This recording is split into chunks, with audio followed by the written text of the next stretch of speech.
For those of you who don't know, that people have asked me during the interview times about the different types of Buddhism in our world today. And you all know that I've, for a long time now, tried to combine the three main strands of Buddhism: the Hinayana, the Mahayana, and the Vajrayana. And you know that story. That, to combine them, I take the H from Hinayana, the aha from Mahayana, and the yana from Vajrayana. What does that spell? Hahayana, yes. So this is the type of Buddhism you have here. So if anybody asks you what type of Buddhism do you actually hear here in Jhana Grove, it's hahayana. To enhance one's meditation practice in daily life, how do I handle being around people who use rough language and upset me by toxic remarks? You've got two ears. One is to go in, one is to go out.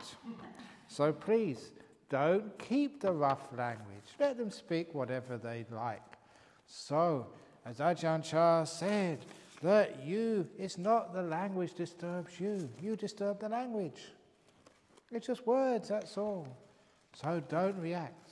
If it's nice words, keep them. If it's terrible words, in one ear, out the other. It's like on this retreat. Any compliments, they come here. Any complaints, to Bianca or Dania. So that's the way to live your life.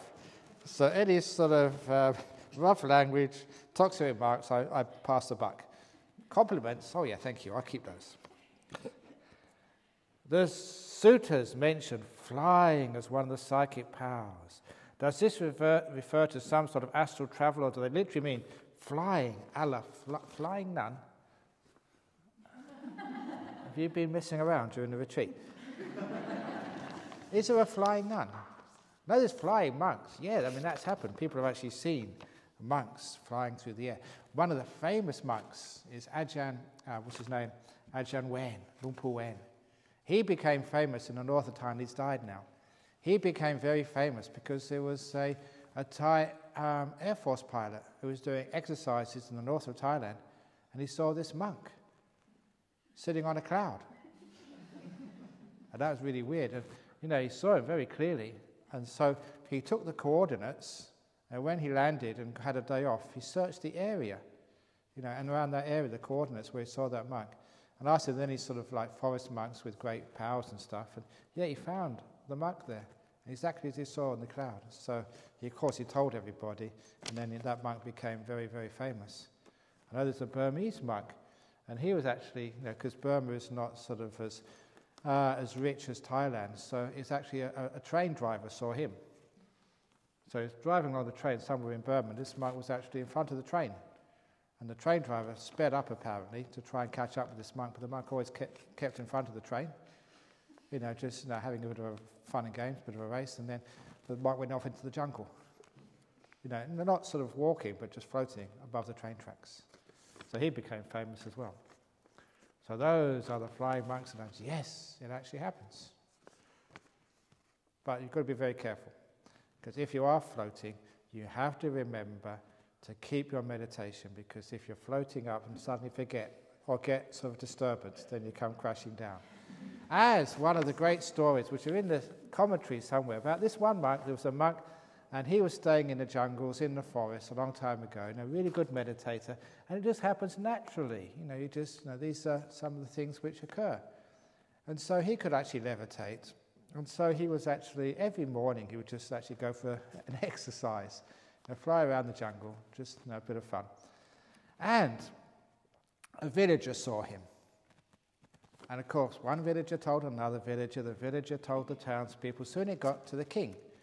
And when the king heard about this, he always wanted to see a monk who had psychic powers. Wouldn't you like to see a monk who had psychic powers? Or another psychic powers? Would you please demonstrate? No, you can't do that. But anyway, so the king sent some minister up to invite him to the palace. And of course the monk said, no, I don't want to go into the palace, I'm a forest monk. So when the minister came back the next time, the king sent the army in. And of course you can't argue with an army. So the monk came back to the palace. The king was very good. in the middle of the palace grounds, he built a nice forest and a nice little hut, just like he had in the jungle. So, he said, well, look, it's like you're in a jungle here. You've got all the nice trees in the palace grounds and a nice little hut there. And you can stay here and just do your meditation, because I really just want to feed you, make good merit, good karma. And also, if there's any questions I like to ask about things, you're obviously very wise. And you can also help me with my meditation. So it was a decent idea, decent deal. So for a couple of weeks, the king would feed this monk and ask him questions, and the monk would carry on his routine, always go for a fly around just before breakfast. And it just happened one day. This is the story. I didn't make this up. One day, it was one of the princesses brought the food to the monk, and she was drop-dead gorgeous. Now, even though he was a monk, he was flying around, and he saw this beautiful girl. And he had one moment of lust. That's all it took. One moment of, wow, she's hot. And he lost his powers. That's how sensitive they are. So he had to do crash landing.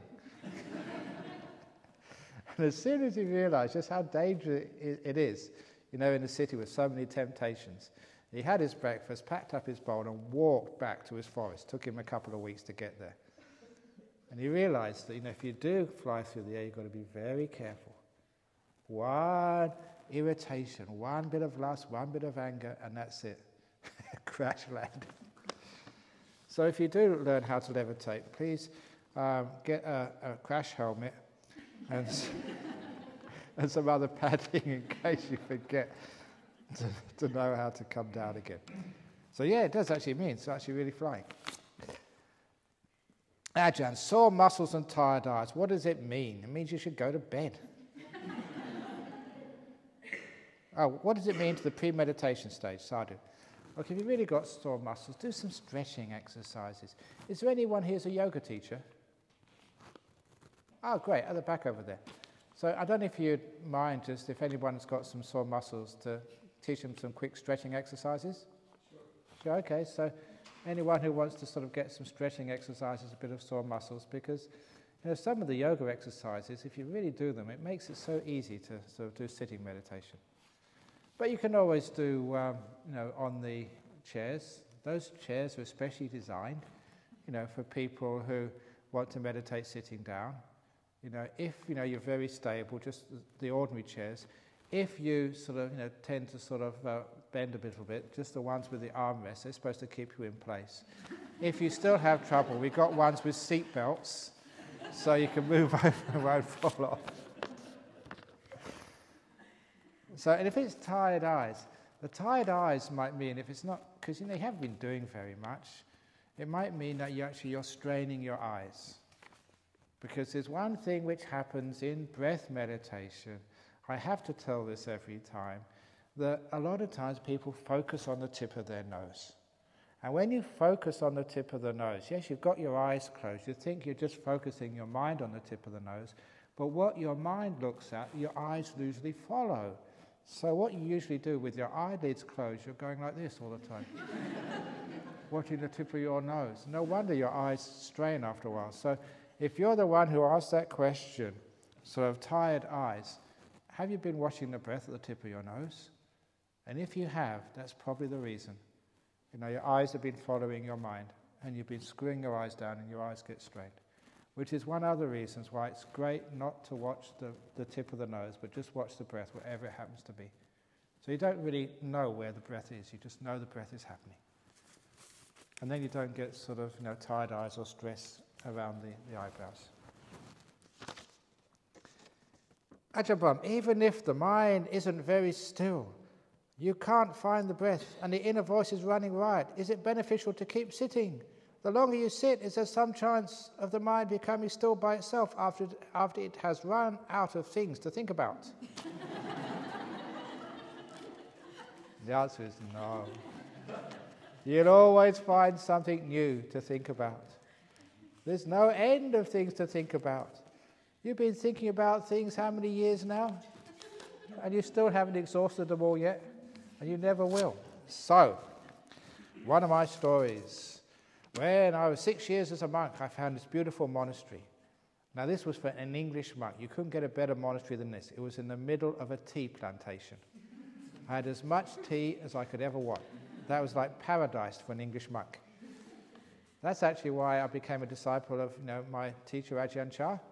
Anyone whose surname was Chah was the teacher for me. But anyway, I was in the middle of a tea plantation up in the mountains, perfect place, nice solitude, no one else there. And it was absolutely perfect for meditation. So I was having a good time at first, but then my mind started to get restless. It started to think about all sorts of things. And what happened next was it started to think about what I call unmonkish thoughts. Now, old girlfriends, romance, sex, all sorts of stuff. Now, I've always been a very committed monk. I never once wanted to even thought of disrobing. I've always loved being a monk since the time I was ordained. And when those thoughts come, I don't want those, get out of here. But they kept on coming in, and I could not stop them. And after about a few days of this, you can appreciate this, I was going crazy. And I never had anyone to talk to, which was the problem. So one morning, in desperation, I went into the main hall. There's always a Buddha statue there. And I just bowed and asked for some sort of inspiration, some sort of help. And the idea came into my mind, let's do a deal. Because I was a Westerner, and Westerners do deals. And the deal was this, that from 3 p.m. to 4 p.m. every afternoon, I could think whatever I wanted to do. Sex, weird sex, romance, old girlfriends, anything goes. No barriers at all from 3 to 4 p.m. After that time, and before that time, the rest of the day I watched my breath. I thought that was a reasonable deal. Look, mind if you want to play around, okay, 3 to 4 is anything goes time. And I will not stop you, I will not sort of try and resist you at all. The rest of the time you behave. And I thought that was fair. But it never worked out the way I expected it, because it was just as much struggle. Now, I was trying to watch my breath, and all these thoughts would come in. And you try and keep them out, watch your breath, and they just burst in again. And it's just so tiring, as many of you know, trying to control that sort of wandering, thinking mind. But I keep my promises, so when it got to 3 o'clock, I went up to my hut, leaned against the wall, because I was just really exhausted. I said, okay, mind, you can think whatever you want now, anything goes. And for the next hour, I watched every breath without missing one. It was so simple. And that's a true story, and that was really weird. But I learned what letting go was. When I was fighting those thoughts, that's what was feeding them. Every time I tried to keep them out, I was making them stronger. And when I just said, okay, if you want to come in, that's fine with me. 3 o'clock to 4 o'clock, the weirdest sexual fantasy in the planet, come. Another thing came was the breath. It's not really weird fantasy, is it? We're just watching the breath. That's what happened. And that was actually amazing. From that, I realized what letting go is, and why controlling and fighting and struggling is the problem. So, if you have a mind where it's gone here, your inner voice is running riot, is it beneficial to keep sitting? Keep sitting, but the main thing is just, okay, mind, if that's what you want to do, that's fine by me. Don't try and stop it. Let it be. Be kind to it. And when you're kind to it, accept it. Don't be embarrassed. Don't indulge in it, but just let it be. You'll find its energy starts to dissipate. There's no reason for it to do that anymore when you're not fighting. And after a while, you get very, very peaceful and very still. Try that, and you actually learn a lot about the nature of the mind. You control it, you force it, you treat it like a slave to follow your demands, and your slave rebels and throws a tantrum. You treat it with respect and kindness. Mind, if that's what you want to do, fine by me. Then your mind behaves. It's your friend. It wants to look after you. You look after it. So remember, your mind, your breath, whatever it is, it's not your slave, your servant. You tell it what to do, and it throws a tantrum. You're kind to it, and it behaves. That's how you treat your mind. So it doesn't really matter whether you're sitting or whether you're walking. Be kind to your mind. One thing you can do, and the last retreat I suggested this to many people, and it worked wonderfully well. Just to ask your mind, what do you want to do? It's not what I want you to do, but what do you want to do now, mind? If the mind says, oh yeah, I just want to think, oh, good idea, off you go. And if your mind says, oh, I want to go to sleep, oh, very good. I'll take you to the bed and I'll put you to bed. Because if you're kind like that, your mind will actually really relax. And you'll be surprised. Your mind says, oh, I want to meditate. And then it meditates with you, rather than you forcing it. So ask your mind, what do you want? You want to think of sexual fantasy? Okay, off you go. You want to sort of be dull? Oh, fine. You want to think about the cricket? Oh, great, think about the cricket. I don't know what you think about. But if you're kind to the mind like that, the mind gets very peaceful. Because the restlessness all comes from you fighting. Remember what I said about the cup? You put it down, let it go, it becomes still. You try and hold it still, and it starts to shake. Dear Ajahn Brahm, if reborn into other... I mentioned this yesterday, but I hadn't fully answered it. If reborn into other higher realms, how does one have access to and continue to practice the Dhamma? Number one, you've got your memory of everything you heard, and even higher beings, they come down and visit. They come listen. I already mentioned the story yesterday about the ghost who sent me email. So if the ghosts have got Wi-Fi, so have the Devas. They can actually tune in to the live streaming from our centre in Nolamara. Dhammaloka now does live streaming every Friday night talk, Saturday afternoon meditation, and Sunday Sutta class is always streamed live. So if they can stream it live all over the world, I'm sure the Deva realms also have a Wi-Fi there. They can pick it up too. If we born into lower realms, does one still retain karmic consciousness choice, or are you stuck until bad karma is exhausted and have to wait until higher rebirth to practice Dhamma? Now, as I said the other day, the idea of bad karma being exhausted. Now, you've got heaps of bad karma, each one of you. You can't exhaust the bad karma you have got. And also, you can't exhaust the good karma you've got. Because this is the truth. If you do one good act of karma, you get it back thousands of times. If you say you give a mango to say a monk or a nun, you get 1,000 mangoes back. 1,000,000 mangoes or whatever. So this is just an idea. So the amount of good karma you've done, there's no way through the rest of existence you can exhaust all of that. There's just too much of it. And bad karma, you've got so much of it. So why do you get bad karma happening or good karma happening? In all the times, actually, you just have a choice. Your choice is just the way that you resonate. If you're in a good mood, if you're kind, peaceful, gentle, we actually bring up good karma. If you're in a bad mood, negative, then you actually bring up the bad karma. And especially with this thing called guilt. You've all done bad things in the past. Why can't we just let them go? And that's the reason I didn't tell this yesterday. I'm a bit reticent about saying it today, but maybe you can do this tomorrow when the water can be used again. We can flush the toilets.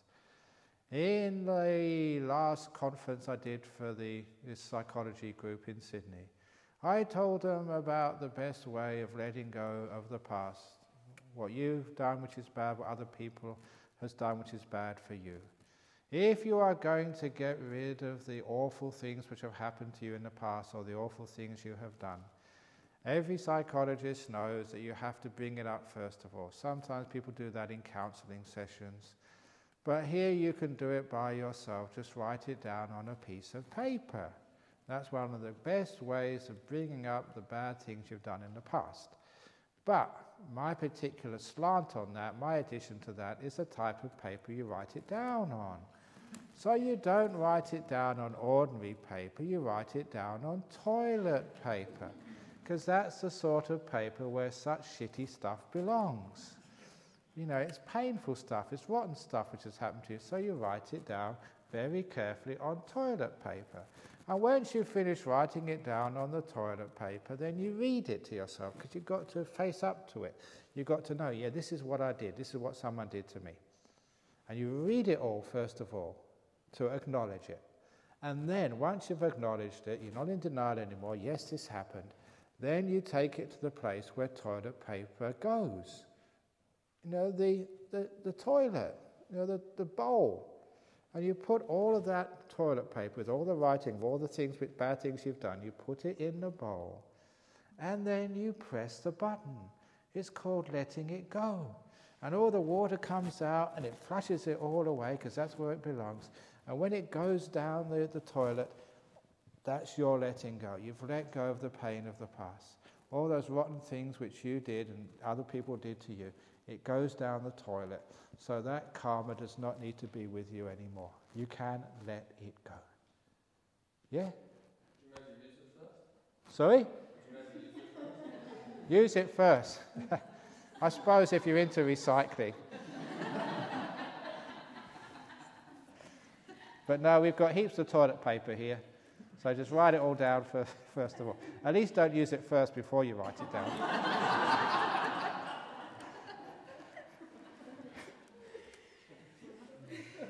That's what somebody told me. There was this one company, and during the financial crisis, they were trying to save costs. So they put a notice up in the toilets, please use both sides of the toilet paper. Well, it's a waste. You're wasting one side all the time, aren't you? But anyway, that's one way of letting things go. And this came up because in Buddhism, a stream winner, a soul one, can never go down to the lower realms. Why not? Stream winners still got lots of bad karma. Why can't they go into a lower realm? And the reason is they've understood non-self enough they can forgive anything.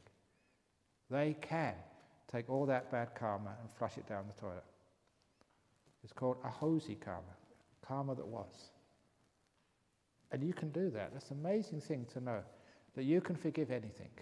You can let go of it all. And the only reason the bad karma affects you is because of what we call guilt. You own those mistakes. You attach to them. And you punish yourself as a result. And all you need to do is to let it go. Then you don't need to punish yourself anymore. You don't need to go down to lower realms.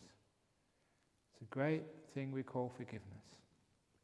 And of course, the hardest person to forgive is yourself. That's why stream winners find that very easy to forgive themselves. So totally let it go. That means they never need to go to the lower realms anymore.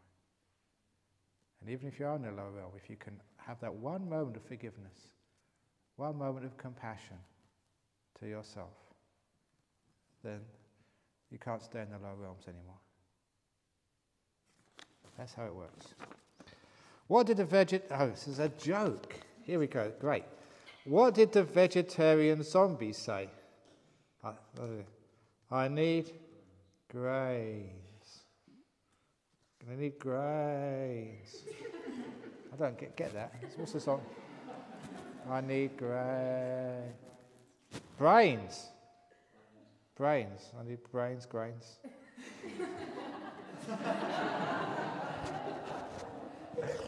I'm sure that's a very good joke, but you have to explain it to me tomorrow. How does Sangha deal with jealousy, false view amongst themselves with the lay supporters? Do they create something karma to their minds by doing so? Oh yeah, of course, just Sangha or monks. Sometimes, just like in any other organization, there are monks and nuns who are really advanced, who know what they're doing, and there are some monks who are jealous and some monks who get angry. But, most of the time that, we don't judge. So how can you judge another monk? How can you judge another monastery? How can you judge anybody? But sometimes monks do have jealousy. Who's got the biggest temple? Who's got the most disciples? Who is... So, should we have a league table? A league table, like the most popular monk in the world. Actually, I will not actually try and become the most popular monk in the world, but I really want to sort of write to the Guinness Book of Records and claim the title as the most humble monk in the world. Because my humility, I would like to shout it out, because if you're humble, you must flout it. So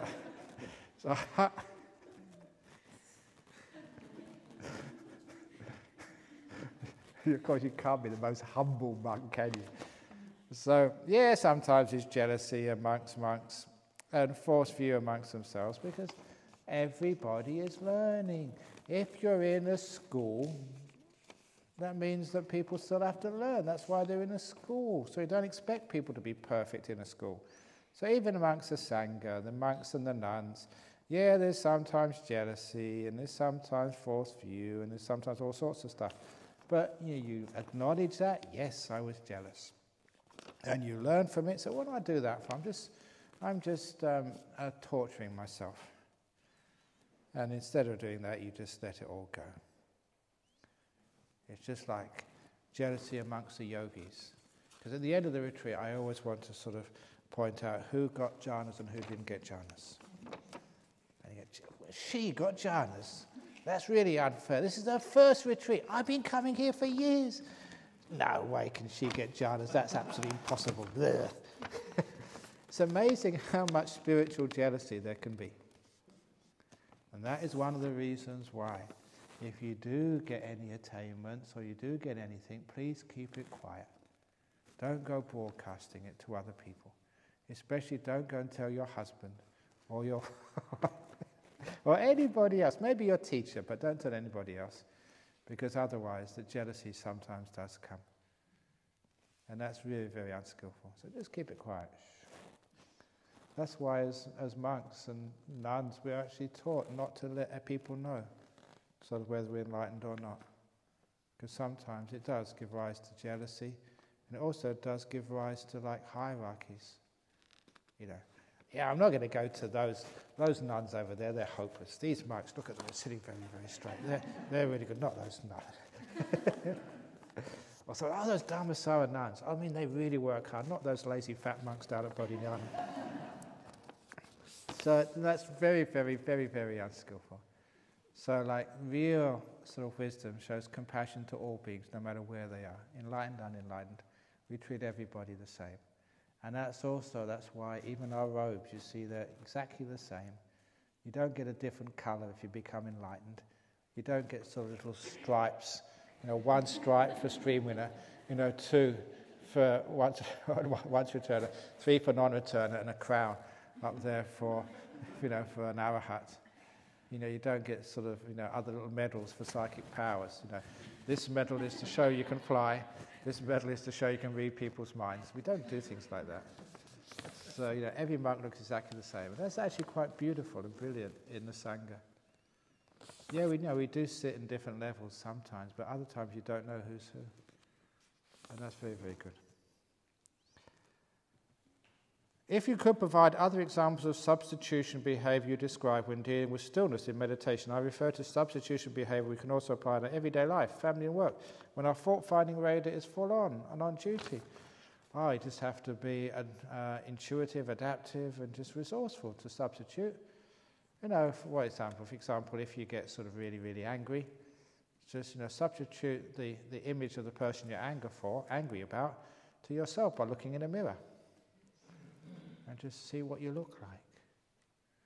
I read a story about that, about in a Buddhist school, and the teacher told little Johnny, he said, look, I was taught by my teacher, if you're angry like that, then your face gets stuck in that position, you get angry.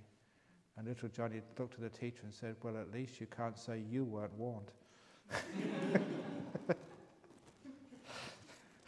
Kids are very, very cheeky. But if you look at yourself in the mirror when you get angry, of course, then that sort of makes you realize that when you get angry, you're always looking at the object of your anger. You're not looking at who's getting angry, at yourself. And you're not realizing just how much it's hurting you. It's his fault, it's her fault. You're looking out there. You're not looking at what it's doing to you, which is not really worth it. So a little substitution of the object when you get angry.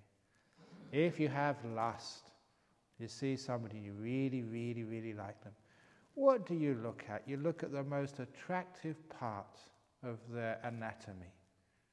And so you substitute that for the most unattractive part of their anatomy. So instead of looking at their beautiful hair, you look at the content of their nose. Instead of their beautiful lips, you look at the saliva inside, or the bits of thing between their teeth.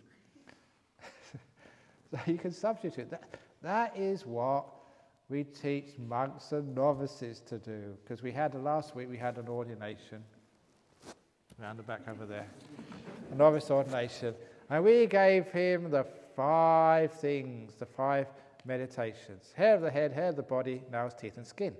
And we're taught as monks, novices, male and female, that the first weeks of monastic life. He's a young man. How old are you? 22, 23? 22. Has still got the hormones and the stuff going through his body. So he sees a beautiful girl come into the retreat center. So what does he do? What he does, he remembers the hair of the head. That's all dead. Because the roots are alive. That's underneath. Hair of the body, the same. Your skin, that's all dead stuff. Because, you're a doctor. The alive part of the skin is just under the surface, a millimeter or 2. The teeth, that's all dead because the roots are underneath. The nails are the same. This is all dead. You can't see the roots. So when he sees this beautiful supermodel come into the monastery, all he sees is dead hair, dead skin, dead teeth, and dead nails. Who would want to kiss that? Yeah, yuck. Who would want to stroke dead hair? That's like touching a corpse. Have you ever touched a corpse? Do you like touching corpses? If you are, you're weird. But that's a way of substituting. Just so it gets away from any sort of lust. Or even actually any discrimination, male, female. You look deeper inside, you substitute the body for the person inside. So there's not a male, there's not a female, there's a person. So it's an amazing way you can overcome some of the prejudices, some of the defilements, by substituting the normal image which you see by something different. If you've got anger, you see the worst part of the person. Substitute the best part of them. If you've got lust, it's the most attractive part. Substitute a part which isn't attractive, just to balance it. If you've got discrimination, so you don't like, say, indigenous aboriginals or something, transfer that image to something else, to something else about them, which is inside, their blood, their bones, their feeling of pain. And you can't have discrimination anymore. Substitute. And then you find you can have a much easier life. And if someone really upsets you, substitute yourself, that maybe you said that before, so you can be in their shoes and understand why they think that way, why they say such things. And then, by substituting, you find you get much more peace and understanding in life. That makes sense? Okay. Dear Ajahn, why do some of us feel that we are different from other people? Could it be ego, rebelliousness, different experiences? Many thanks. Do you all remember that Life of Brian? How many of you didn't see Life of Brian, that great religious movie? Who didn't see it? Wow, you've missed out in life. Because there was a Monty Python movie where they took a satire on the life of Jesus. And Brian was like Jesus. And he was supposed to be a Messiah, a Saviour. And he wasn't. They were just looking for someone to be a Messiah. It just happened to be him. He was in the wrong place at the wrong time. And then they asked him, all these thousands of people, please tell us something inspiring and deep. And Brian, just this ordinary guy, said, oh, you're all different. And then this little guy said, I'm not. The only one who said that. So, why do some of us feel that we are different from other people? It's because you don't know other people. When I started being a teacher and people came up to me and telling me their problems, this is a true story, the first time someone asked me a problem, I thought, that's really interesting. The second time, I've heard that before. The third time, here we go again. That's basically what it is. Maybe you think that your problems are totally unique in this world, but unfortunately they're not. They're exactly the same as everybody else's. And it's humbling, but it's also reassuring as well. There's nothing wrong with you. You're just a human being like everybody else in this planet. Your problems, if you really talk to other people, they're basically essentially the same as other people's problems. And that's why you can be at peace with yourself. You know, one of the great things to know in life, there's nothing wrong with you. Really, there's nothing wrong with me. And then you can be at peace with yourself. Ajahn, thank you for facilitating massive changes in me. Unfortunately, now my boyfriend thinks I'm crazy.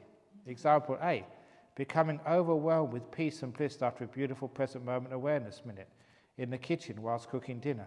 I was filled with joy and I cried. When I asked why I was crying, I could only say, life is just so beautiful, thank you. Wow, that should be a turn on for a guy. That was brilliant. After a while, it just starts to creep up on him. So you start first, and he really gets interested in that. Because if anybody sees anybody else feeling really peaceful and happy, we want to know why. We want some of the same. So after a while, your boyfriend will think, gee, I mean, how come you got so happy? How come you changed? How come you're so peaceful? And he'll start coming along to meditation as well. That's just what happens. There was this Sri Lankan guy here in Perth. He was working in some big government place in Perth. I better be careful, otherwise you'll find out who he is. And he told me he had a boss from hell. And this guy would only come to the temple in Nolamara once a year, Wesak. You know, that he called the Wesak Buddhist. The Wesak is the holiest day of the Buddhist year. He'd just rock up to the temple once a year, you know, because his wife told him to. And he thought that's what being a Buddhist was. So he was like an engineer. And his boss, this Australian Caucasian, was a very, very angry man. In 3 months, he changed into being very peaceful, enormous changes in the boss. And he was just a kind, really good boss. And this guy told me, he said he wanted to work harder for his boss.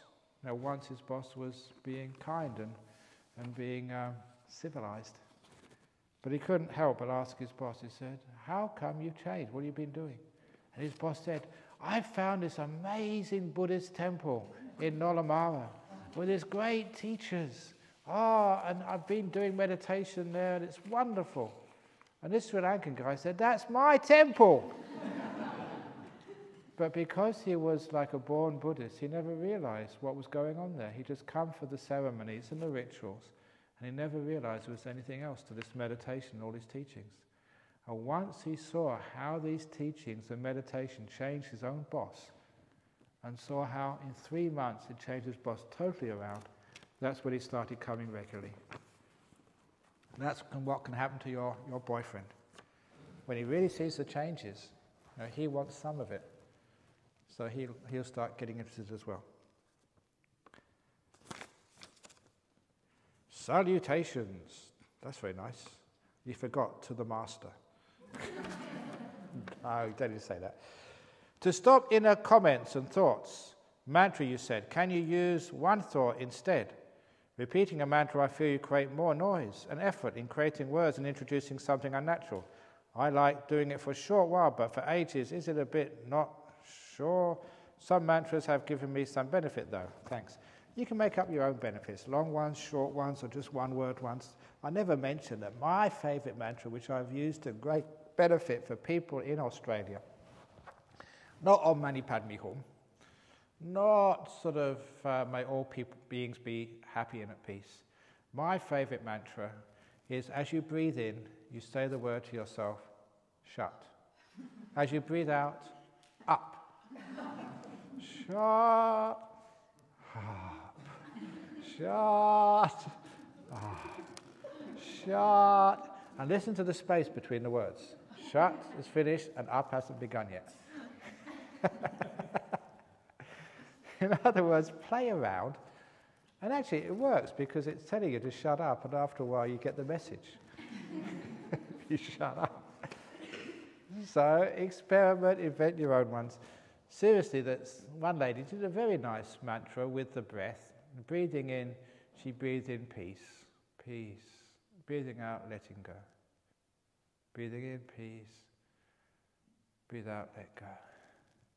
And that worked very well. So you can innovate and create your own mantra. Be in present moment, you said, not in past and future. But if you are thinking about past, isn't those thoughts of present moment experience? Similarly, the future. If you are paying attention, that is, would this be a starting point on one of them? Yeah, I suppose so. Because you know that you're thinking about the past now.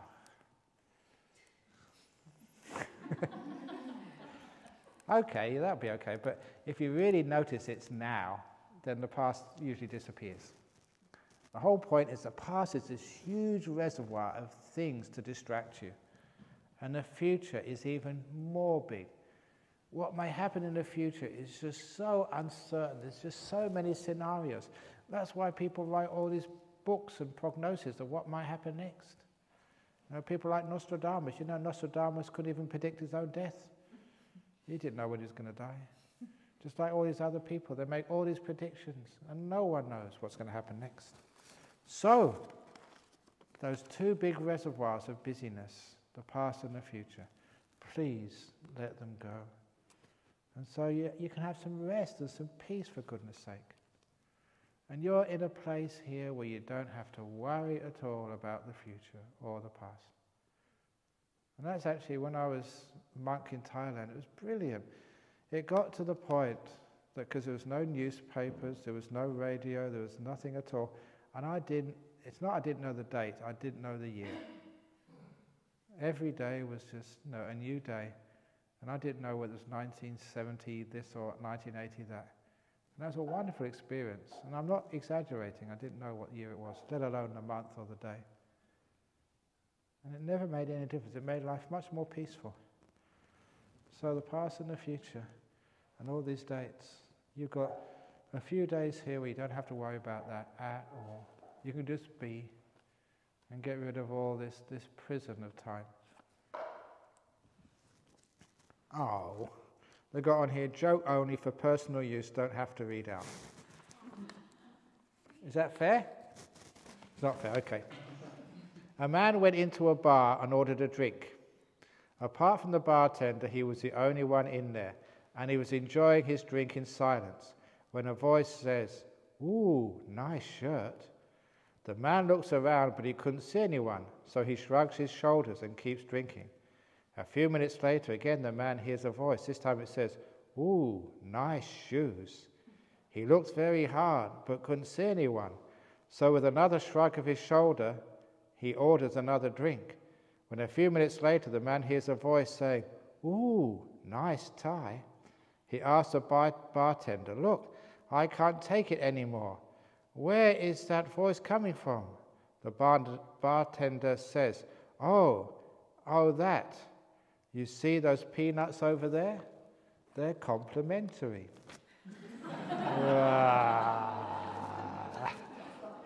That's bad karma. Complimentary peanuts in the bar. Okay, complimentary means giving compliments but also for free. Very good, thank you so much. When the mind becomes still and silent, a shape appears and then keeps disappearing into itself, a bit like disappearing down a tunnel. If the awareness kept on the breath seems hard to find. No, just in this meditation, when it gets to a certain point, the breath vanishes and you start to see these nimittas. I'll talk about them later on. So if the breath has disappeared, the nimitta is trying to get up. Don't do anything. Don't try and go back to the breath. Don't go looking for anything. Just stay where you are. Be in the present moment. Just be still and just see what happens. Just wait in the silence, in the emptiness. Something is coming. Did you enjoy it? So wait, don't be so impatient. It's good stuff. Well done. Thank you for the joy and inspiration that you bring to us. I'm in desperate need of a lesson in bowing. Please, can you teach why, when, and how? It feels awkward to join in bowing when I do not know what it is all about. Okay, a lot of people do things they don't know. And they don't know at all what they're up to, what they're doing, and they just do it anyway. So it's very good to teach people where all these customs come from.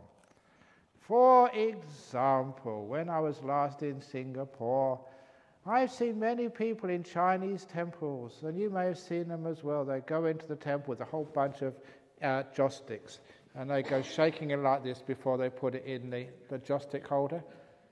You know, why do they do that? And I'll tell you why they do that.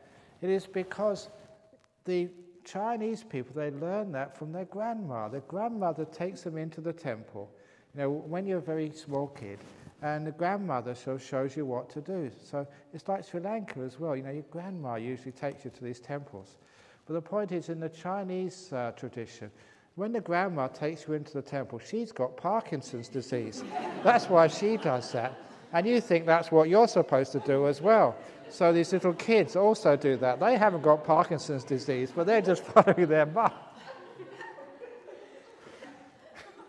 That's where it comes from. All the grannies with Parkinson's in the past, and you haven't got it, but you still do it. Shoes. Why do people not bring shoes into the Buddhist temples? I'll tell you why. Because sometimes some monks, like yours truly, tells very bad jokes. So you've got nothing to throw at him. That's why you keep him out there, so there's no ammunition. But for bowing. Now, the reason we bow is because it's good exercise for the tummy muscles. Because in Buddhist temples, we all have such delicious food, we can put on weight very easily. So by bowing, you're actually getting the weight off your tummy. Now, that's not really the reason why we bow. The main reason why we bow, and it's a good thing to ask, when I bow, I don't bow to a statue, I bow to what it represents. And for a long time now, I bow to virtue. Because virtue, goodness, trust, honesty, that's really important in my life. And when I see it in other people, I worship that. I respect virtue enormously. So the first time I bow down to virtue. The second time I bow down to peace. Peace inside my own mind and my own life, and peace in the world. Because that really is something just I want to generate inside myself and in others. That's an important thing. I worship peace. And the last time I bow down to compassion, to kindness. Because that really is worth worshipping. You see kindness in this world, and it's such a beautiful thing. It makes this life happy and beautiful. So I bow down to those three things: virtue, peace, and compassion. Sila, samadhi, panya in Pali. Well, panya, but compassion is not really panya, but it's included in wisdom. And what that means is every time I bow down, mindfully I remember virtue, peace, compassion, and those qualities then grow in me. I'm just reminding myself how important they are. And when you remind yourself of what's really important in life, every time you bow, then those things grow. So when you're bowing down, bow down. If you want to do what I do, bow down to virtue, peace, and compassion. If you've got something else which you really love, you like so much, you want to increase in your own life and in other people's life, then bow down to those. And then the bowing becomes a very beautiful training, not just an empty ritual. Next question. Retreat time is the best time of the year. Thank you so much. Not retreat time, but now time is the best time of the year. It's the only time I've ever got. Why is pointing your feet towards a monk's or Buddha statue considered a sign of disrespect? Because people have bad smells in their feet. No, it was considered a bad sign because of the tradition in India at that time. Heads were high, feet were low, so pointing your feet at somebody was just a way of showing disrespect. It was like the one finger sign. Why is putting one finger up disrespectful? The one finger, giving people the finger. Why is that disrespectful? It's just the custom, isn't it, to be disrespectful. There's nothing wrong with putting a finger up. It's just a finger, that's all. But because we all agreed that that is a sign of disrespect, that's why it's a thing which you shouldn't do. But pointing the feet is just like giving people the finger in India. That's why it's disrespectful. There's nothing inherently wrong with that. So, these days, if you're sitting there and pointing the finger, I don't get, giving me the finger or pointing the feet, I don't get upset. So it's just custom, that's all.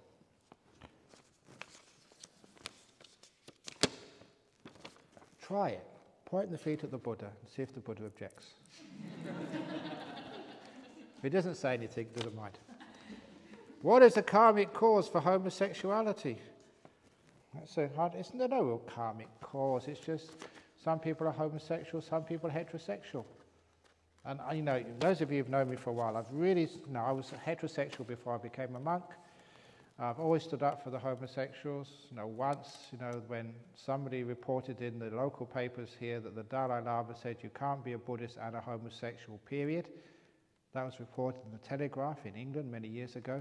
It's reported here, and some of my members here who are homosexual, who are very, very well-loved Buddhists, and they said, is this true? And I said, no, it isn't. They said, can you do something about it? So I wrote to the newspaper and put a letter saying, unfortunately, the Dalai Lama's wrong in this one. There's nothing in Buddhism at all to actually discriminate in any which way against homosexuality. Nothing in there at all. In fact, quite the opposite. May all beings be happy and well. All beings, no matter who they are. And so I wrote that in the newspaper, and it got all these homosexuals came, thank you so much, Ajahn Paul. At last there's one religion which accepts us and respects us and stands up for us. And so as a result of that, I was really, really proud. I got my invite to the Gay Pride breakfast that year. And I very happily went along there. It was really good. All the gay people there, the gays and lesbians, and I got invited along there.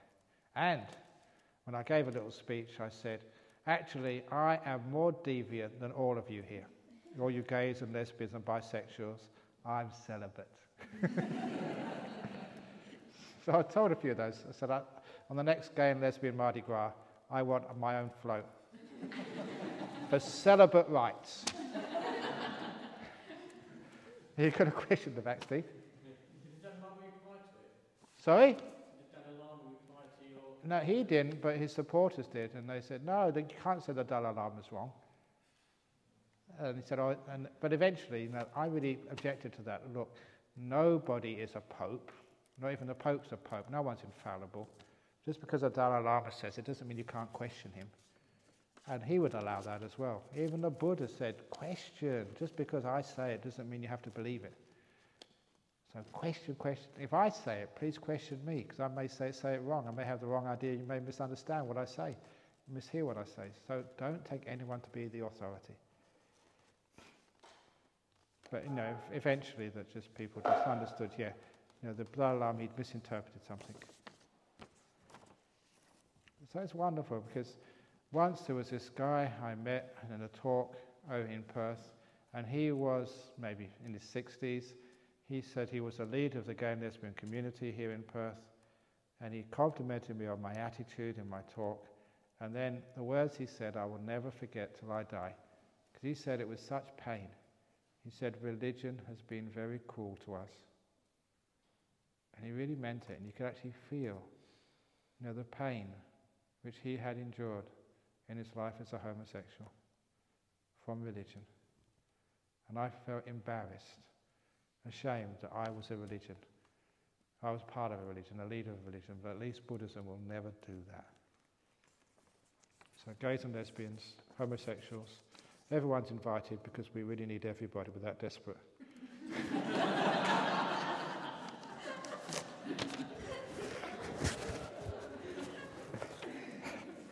Anyway, that was just a joke.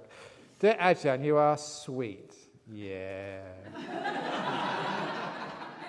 Whoever wrote that has got great sort of sensibility and judgment. I told you I was the most humble monk in the whole world. Guinness Book of Records, humility. What can one do when fear is being inflicted onto the innocent one from the lay sangha in the form of blame, verbal harassment, anger, control, out of projection? When fear is being inflicted onto the innocent from the lay sangha stroke sangha in the form of blame, verbal harassment, anger, control, out of protection. If someone is blaming you, verbal harassment, anger, control, projecting anything, that's not really a Buddhist. I don't know who they are. That's not a good monk or a good nun. It's not a good lay person. Those are people who just are crazy. So if you are being harassed, blamed, remember what I said yesterday? If they call you a dog, look at your bottom, see if you've got a tail. If you haven't got a tail, you're not a dog. No problem at all. So you can get anger, you can get harassed. You all know that after the Bhikkhuni ordination, I was harassed. But you just look at your tail.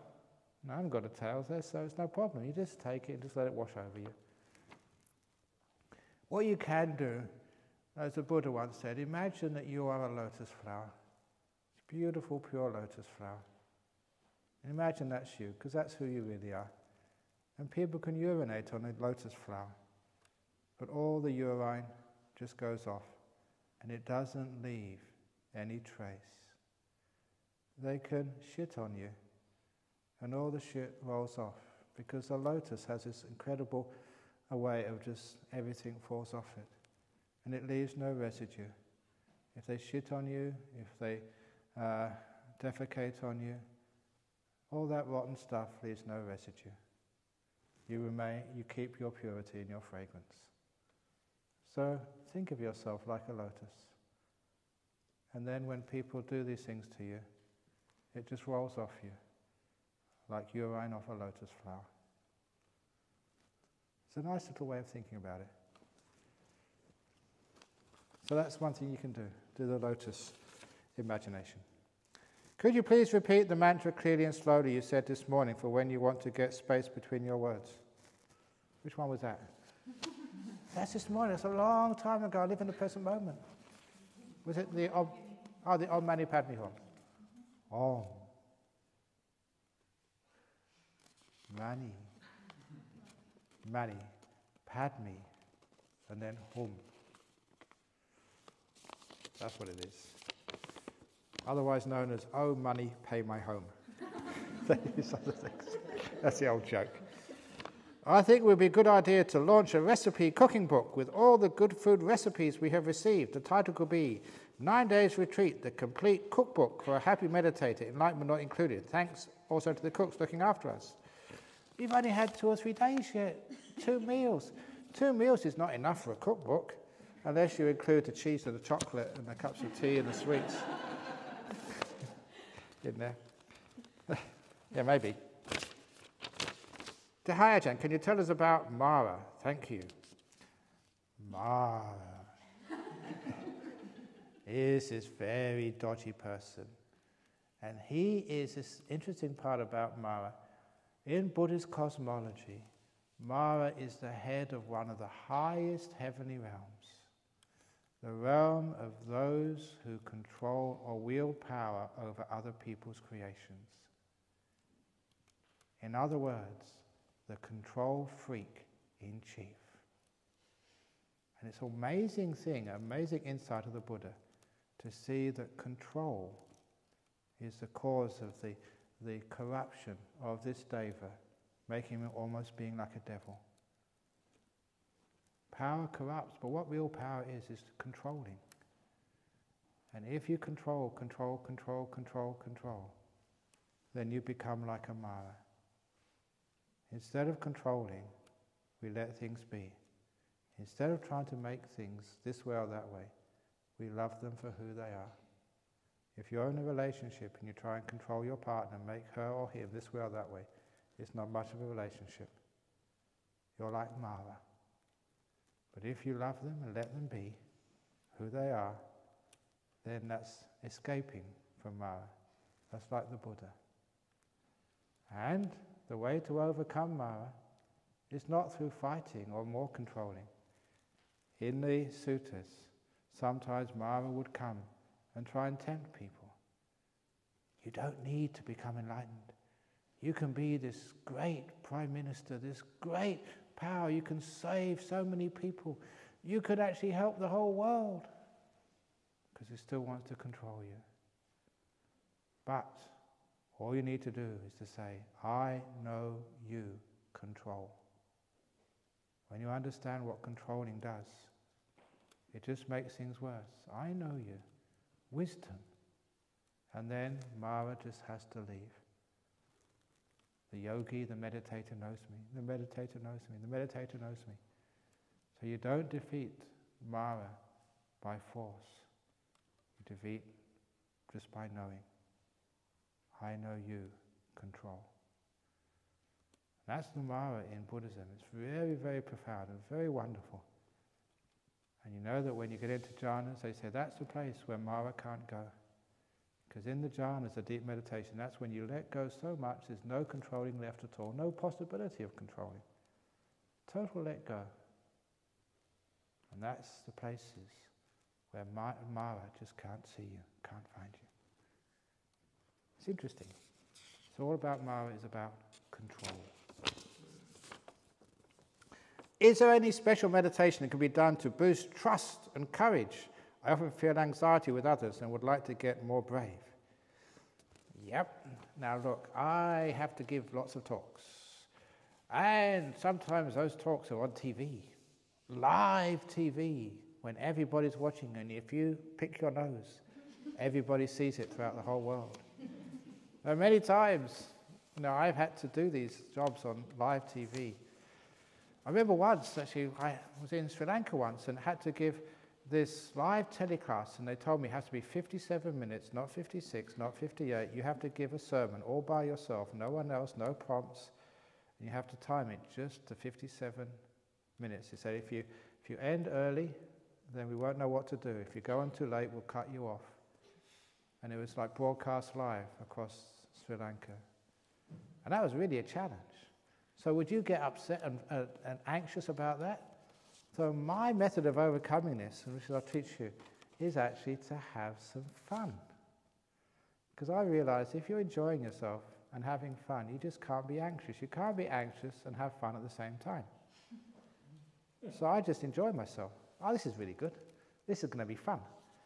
And what to me do by fun? You can go into the bathroom, first of all, and just to get yourself in the mood, look at yourself in the mirror, 2 fingers, push up, and make a funny face at yourself.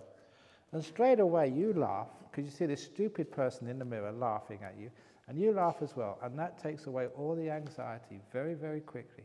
Simple method, but very powerful. And so that's what I do. Find a toilet, go in there, make a funny face of myself, and you go in front of the cameras, and you're just so relaxed. Sometimes you make a funny face at the cameras, because you don't really care what happens. You're not getting paid for it, so it's not your career, so who cares? Then there's no anxiety. And I was really quite pleased, because I gave, it was a meditation on the simile of the 1,000-petal lotus. And it was timed perfectly. It just finished, to the second. And it just flowed, just every stage of the meditation was just right and just finished exactly. Don't need to ad-lib. It was just, I really was quite impressed about that. So anyway, that's what you can do. Not any special meditation. Do the smiling at yourself in the mirror technique. It actually works. Is it possible to meditate? Is it possible to meditate riddance of excess body weight, interior and exterior, problems and mind issues? What do you want to get rid of excess body weight for? It gives you a sense of gravitas. But look, it's the excess body weight is not the problem. The problem is people being miserable and upset and depressed. That's the problem. Because I read in a medical journal that people who get miserable, upset, angry, their arteries and their veins, they contract. That's what causes you the heart attacks. But if you laugh and say, sadhu, sadhu, sadhu, your arteries actually expand, which means it answers one of those problems, those little riddles I always want to know the answer for. Why is it that fat people are always happy and jolly? It's always the case, isn't it? Fat people are jolly people. And the reason is this, because if you're fat and miserable, you've got all the excess cholesterol and other gut going through your system, and because you're miserable, your arteries contract, and that gives you the cardiac arrest, that kills you. So all the fat, miserable people died a long time ago.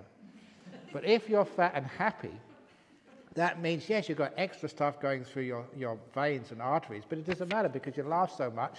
Your arteries are twice the size of normal people, so all that stuff can go through, no trouble at all. You live a long life. So if you laugh a lot, then you can actually put on some weight. And no problem at all. You can enjoy yourself, eat nice fatty food, whatever you like to eat, but make sure you laugh a lot. That's why the only people left are the fat, happy ones.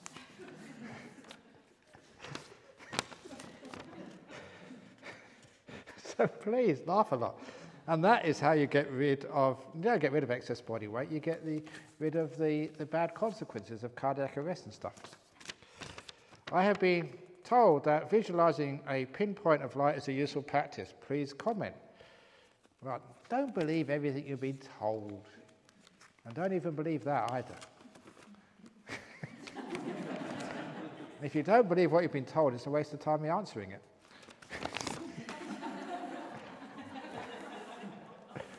No, it doesn't matter. Don't try and visualize a pinpoint of light. It will just give you a bit of a headache. So just allow the pinpoint of light or the lights to come up naturally. Don't try to make it happen. The Buddha taught many devas in his time, most of which should still be alive due to their long lifespan. Do monks ever cross-reference suitability when any of these devas? I'm not sure what you're asking there, but yeah, there are some of the devas like Brahma Sahampati. He was the one who came and asked the Buddha to teach. And according to the suttas, he was another monk in the time of the Buddha, time of the previous Buddha, because this Buddha, Gautama, Siddhartha Gautama, is the present Buddha. The previous Buddha was Kassapa, and that previous Buddha, there was other monks with Kassapa the Buddha, and our Buddha was one of the monks with Kassapa the Buddha. His name was Jyotipala. So the previous Buddha, Siddhartha Gautama, was Jyotipala, a monk with Kassapa the Buddha. Also Gatikara was a monk with Kassapa the Buddha. And also, Brahma Sahampati had another name, I think Kokalata or something. That was his name, or Kolya or something, with Kassapa the Buddha. And he became Brahma Sahampati. He was a non-returner, an anagami.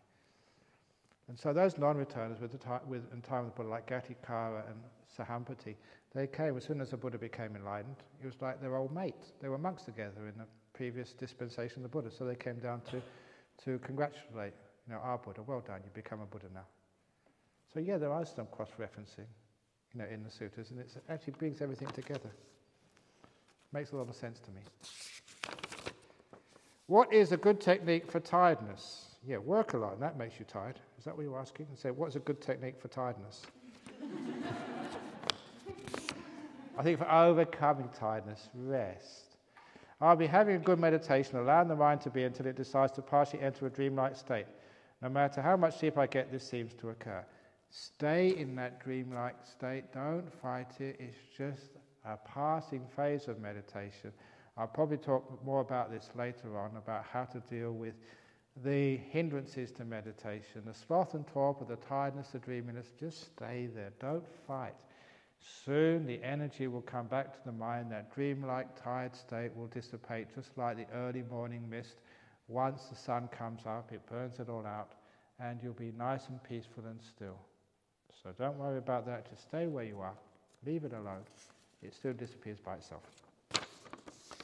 If life is good enough, work is good enough, income is good enough, can injustice be good enough? Pollution be good enough?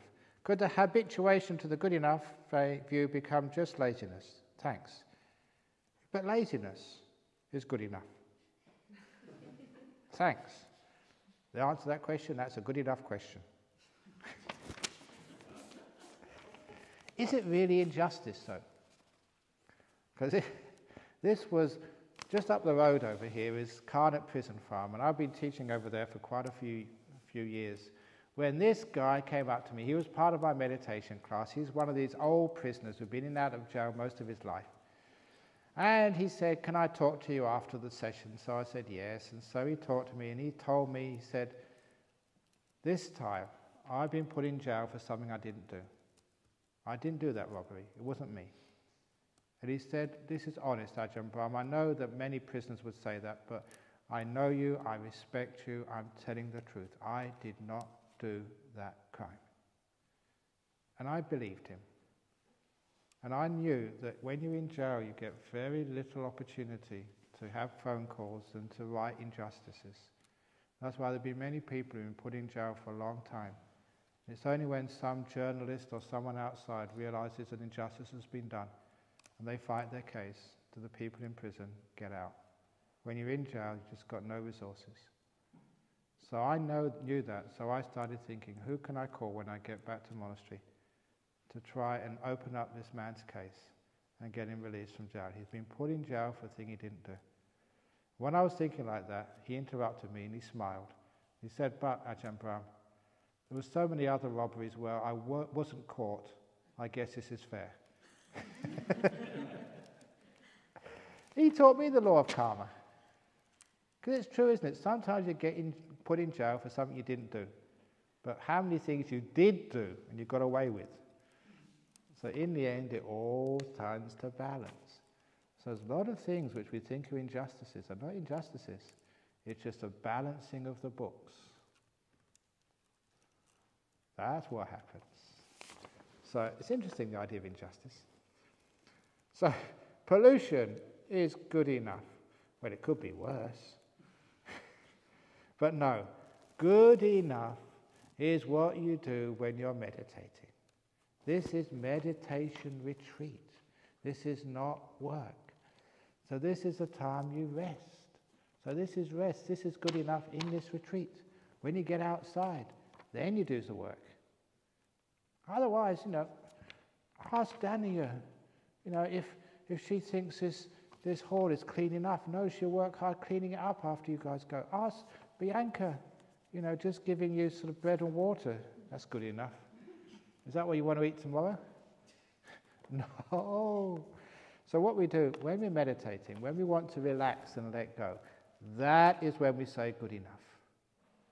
When there's nothing to do, do nothing. When there's something to do, give it everything you've got. Right now, there's nothing to do. Do nothing. Later on, when you've got to clean up your room at the end of the retreat, then give it everything you've got. When it's time to go out there and work and save the world, give it everything you've got. When it's time to make a donation, give it everything you've got.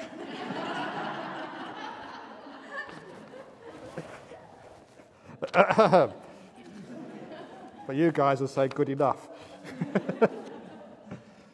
Well, please help me. I'm a former Christian and fearful that storm and bushfire was the wrath of God against the heathens. It didn't work, did it? The heathens won.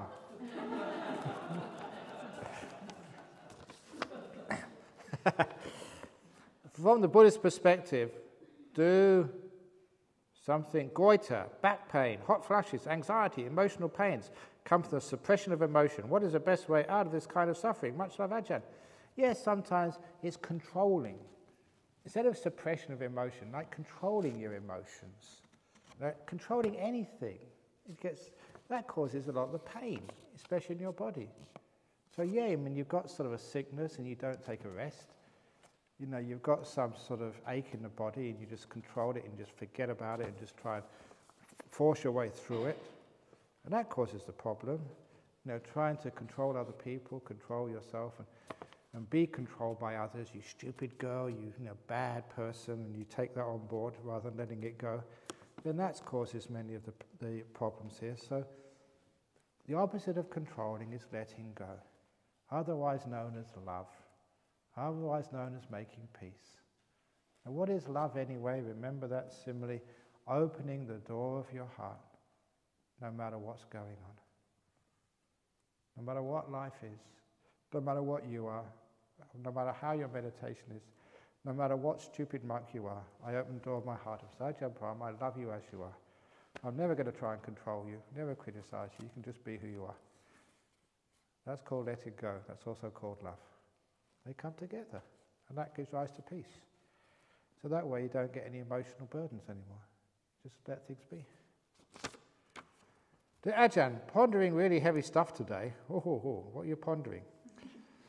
I am a little surprised to see how coffee and tea and goods made from sugar can be part of a monk's and nun's Buddhist lifestyle. I would have thought that if you were sober style, which you appear to be, you wouldn't need to indulge in these stimulants.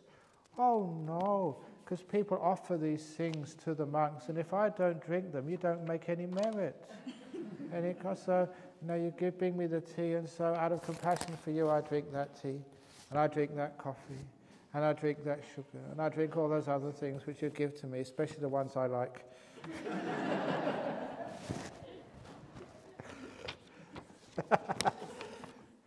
So you could do that. I could think, what is a monk supposed to be? And a monk always sits perfectly straight. And he never tells a joke. And he's got a horizontal mouth. Never turned up, never turned down. And you ask me a question, and I say, you should know. If that's the sort of monk you want, get a robot. But isn't it really nice? You see monks, you see a monk like Ajahn Chah, and he was always chewing this betel nut. This red stuff in his mouth.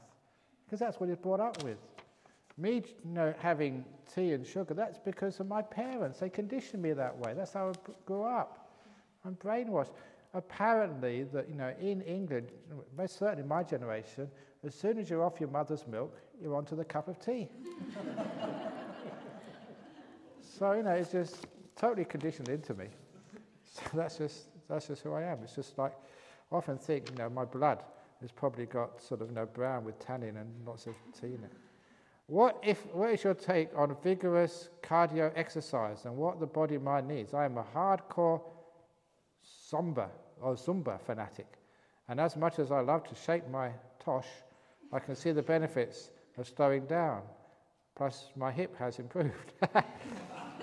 Yeah, middle way, remember. So yeah, do exercise or Zumba, whatever it is, but please do a middle way. And if you're doing hard exercise, at least be mindful so you can feel your body. And if your body says enough, stop. Same with yoga. When you're sort of stretching, if you're mindful enough, I can stretch a bit more, but not too much, because then you do yourself injury. That awareness and mindfulness must always be there, no matter what you're doing. And then you can actually feel whether it's right or wrong for you, and it won't be right for everybody. So I don't think it's wonderful for everybody should do Zumba or Zumba, whatever it is. So if it works for you, fine, go for it. Does insight need to come after 2 or 3 hours meditation? Nope. Can disappearing of figures come in a few minutes of closing eyes? Yes. Can't light also come in a few moments of closing the eyes? Sometimes. All the talking images in meditation are the same as in dreams? No. That's it. We're running out of time, so. Are they part of our past life experience? No. If not, who are they? Are they just images which come up? My own imagination?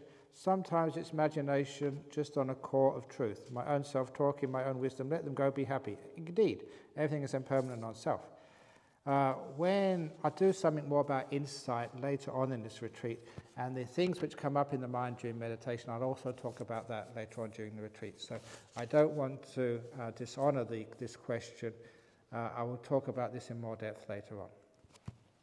I've just got to go through a few. A little slower. Coming in. Yeah. No, I'll talk about this later. They were asking about many, many questions about meditation, which, because we've got, I'm trying to get ahead of the game. So, if you want to be the last here, and I'll tell you at the very end. You once told a story about 2 men who went to look for a treasure. One man brought back some gold while the other man brought back some hemp. I think the moral of the story is to teach us not to attach to old stuff when new and better stuff are available. However, when I attach to old things, I usually think I'm being frugal and content. Often other people have to point out that for me before I can make a change. Can you explain how I can examine this false contentment from the real ones? This was a story of the Buddha. 2 men went to look for some treasure, and they both found some hemp, and then they made a bundle of the hemp, and then they went further, and someone found some hemp cloth, and they exchanged the hemp for the hemp cloth. The other one said, no, this is good enough for me. And then the other one exchanged the hemp cloth for some cotton, and then some cotton cloth, and then some silver, and then some gold. There's a whole series of things. One said, oh no, this is enough for me, and kept the hemp. and the other one changed when he got something better.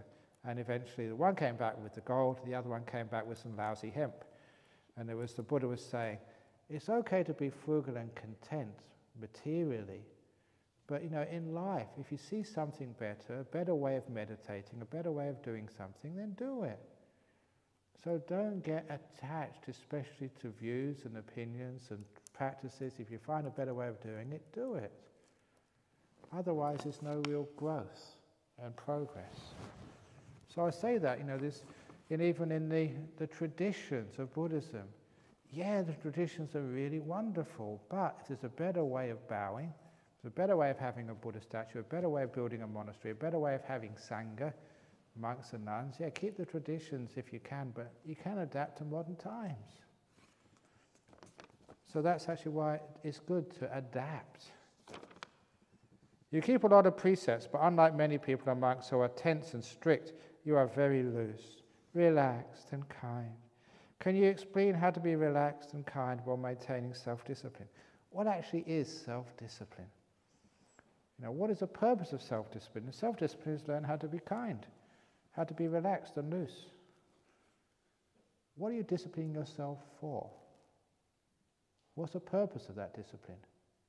It's to find peace, wisdom, kindness and compassion. Please, don't confuse the path with the goal. The path is the goal. So if you're kind, if you're loose, relaxed, that is the goal. It shows you're letting go. You're not carrying things. You're not getting angry. Some people think you've got to shout at people to get them to meditate. What type of meditation is that? It just makes people upset and angry. That's no way to meditate. The path is the goal.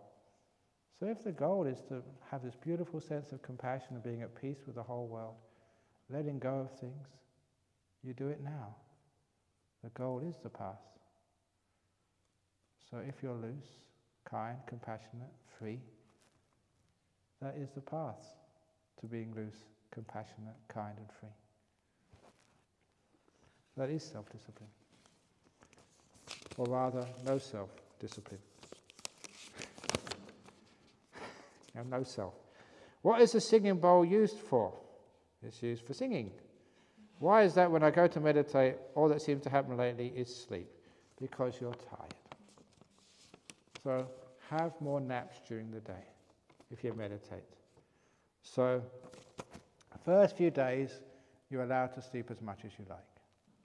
And if you're meditating you get dull, just allow yourself to get dull.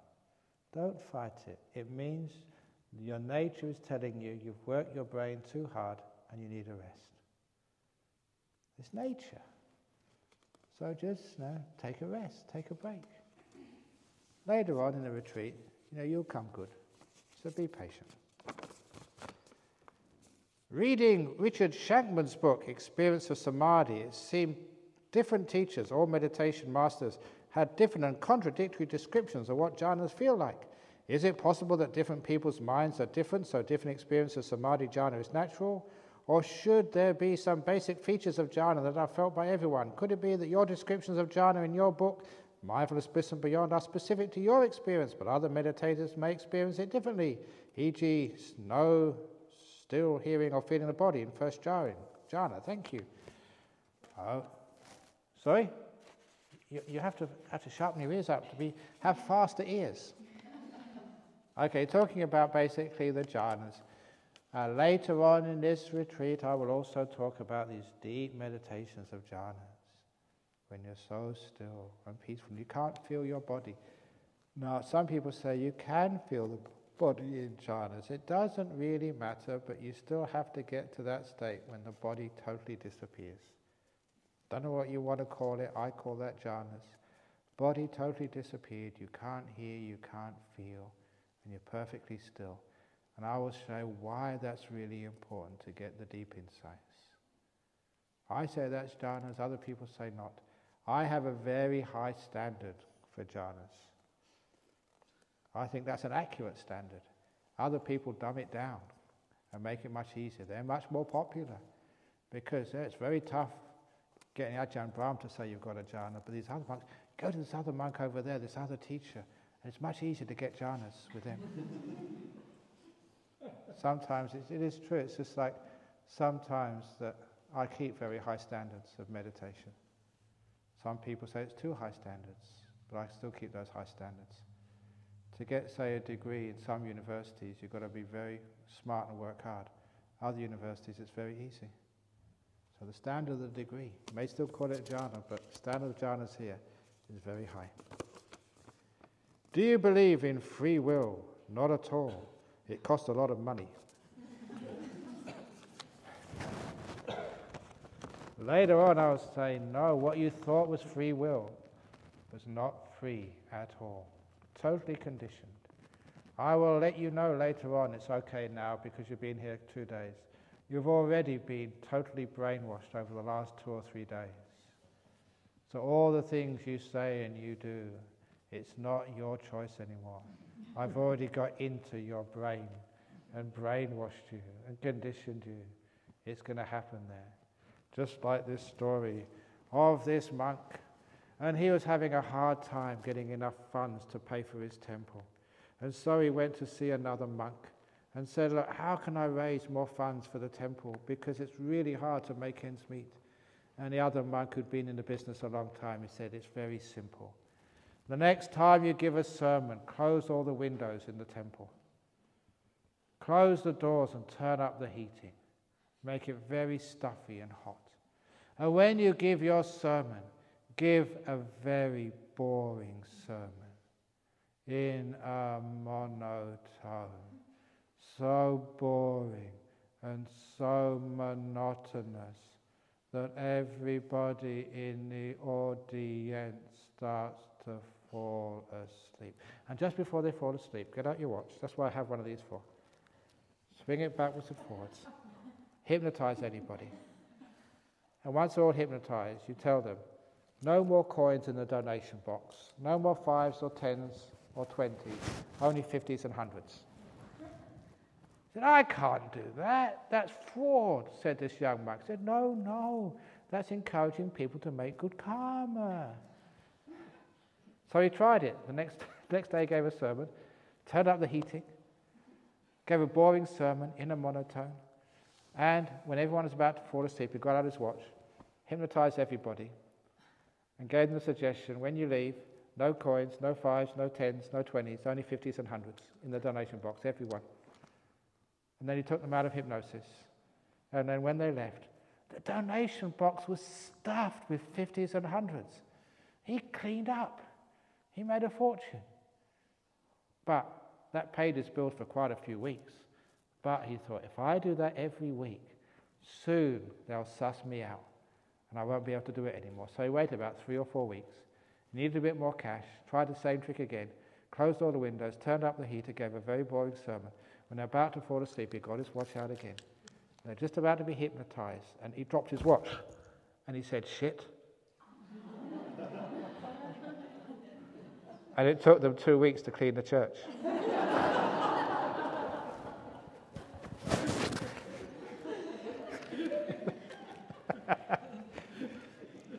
Okay, that's not the way to raise funds for the temple.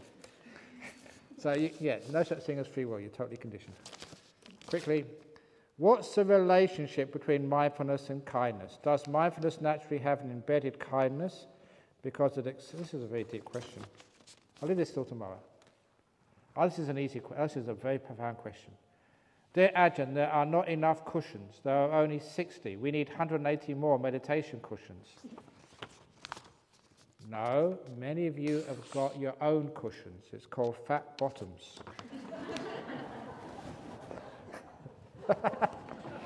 Those with fat bottoms don't use the cushions. Leave them for people who've got thin bottoms. Have you ever noticed why traditional Buddhist temples, the wooden floors are always shiny? Yes, well, you know that. I told you that before. Because in Buddhist temples, everybody sits on the floor, and especially many of the elderly women and men who've got fat bottoms, and when they fidget, that's where they polish the floor. And that's where you go into these ancient temples in Japan and even Thailand, and they're very highly polished floors.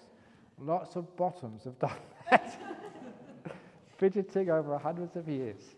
So, we're only starting this floor, so we need a lot more polishing, please. No, it's okay. You can only get so many cushions. So, just, get whatever you got and bring your own cushions.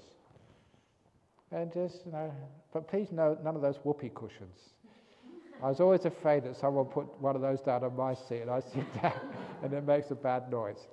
But, yeah, you've got cushions, got the chairs. That should be enough. If anyone wants to offer some more, fine. You can always offer some more. Okay, the one about kindness, I'm going to leave that till tomorrow. So thank you. That's all the questions. I went over a little bit longer because I was running out of time. So that's the question for this evening. I hope you enjoyed it. The night is still young. It's only 9:30. And what time do you usually go to bed when you're at home? Sometimes 11 o'clock, 12 o'clock, 1 o'clock. Especially you young guys. Sometimes you don't go to bed till 4 o'clock in the morning, but on retreat, 9 o'clock, you're fast asleep. Whatever, anyway. So please enjoy yourself. If you feel like meditating, meditate. If you feel like sleeping, sleep. So just be mindful of your body, be kind to your body, and if that's what you need to do, do it. Okay, now to end up the day. Are you ready? Here it comes. Sadhu, sadhu, sadhu. One crazy monk.